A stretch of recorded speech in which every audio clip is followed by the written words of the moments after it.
ìlú Ìjẹ̀bú Òde là ń lọ báyìí. a fẹ́ lọ celebrate ọlọ́jọ́ ìbí Mrs. Odùtọ́lá Olúwafúnmikẹ́ Aisha Ayajibola happy birthday. kọlọ́run bá ń gbowó fún afẹ́fẹ́ tí mò ń mí èló ni mo rò pé Dangote lè san kò sólówó kan o tó lè sanwó ẹ̀mí o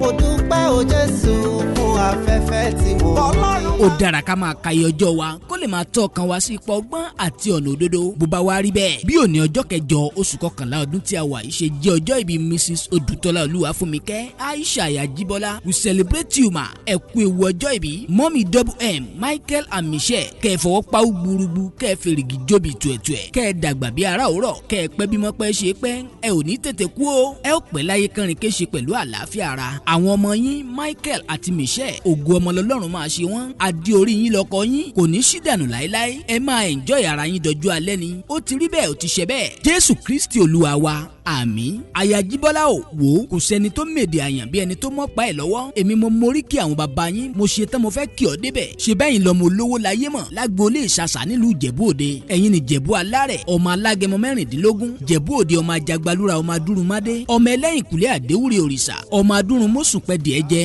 ọmọ alágẹmọ abìjówìnì àyè gbàjẹ̀bú ohun ní ẹ̀ní wíníwíní àyè gbàjẹ̀bú ohun ní ẹ̀ní wíníwíní àyè gbàjẹ̀bú ó fẹ́ ní ẹ̀tọ́ kù sọdún agẹmọ wọn ò mẹ́kùn wọgbó gbára rí ìbálòmẹ́gùn wọgbó rẹ mọ ẹ̀yin lọ́ọ́ máa fínjú Ìjẹ̀bú tí fọkọ rẹ̀ jápè náà ọmọ òun ṣe ni ọ̀yọ̀yọ̀ ń yọ̀ ọ̀yọ̀yọ̀ máa yọ̀ mọ́ ohun tí ń ṣe ni ò lè pa ni ọmọ dúdú ilé ọmọ bẹ́ẹ̀ ṣe pupa tó mọ bẹ́ẹ̀ sì ò sí nlé ọmọ adìẹ bàlókùn ara òrokùn ara òró adìẹ ọmọ murẹ́yẹ ń òrókò mo wá rókò tán ẹyẹ fò lọ́nlé bàbá tóbi lọ́mọ ọmọ onígbó mọ́dé ọmọ onígbó mọ́wọ̀mọ́wọ̀ ọmọ onígbó kan àjòjì ò gbọ́dọ̀ wọ̀ àjòjì tó bá wọ gbòòrò wọn ò dẹni ẹbọra Ìjẹ̀bú ọmọ èrè ni wà Ìjẹ̀bú tí ò bá ra mọ́tò wọn a sì máa kọ́lé ńlá ọmọ olówó kúkú sì ìṣẹ̀ǹbáyé kóyìnbó tó dé òyìnbó dé tán owó ọ̀hún wá pọ̀ sí i ó dowó ẹrú ó dowó ọmọ Mrs. Odùtọ́lá Olúwafúnmikẹ́ Aisha Ayajibola aya wọn nílùú bàbá ńlọmọ nípínlẹ̀ Kwara we congratulate you once again ẹ kú oríire ọjọ́ ìbí ìgbà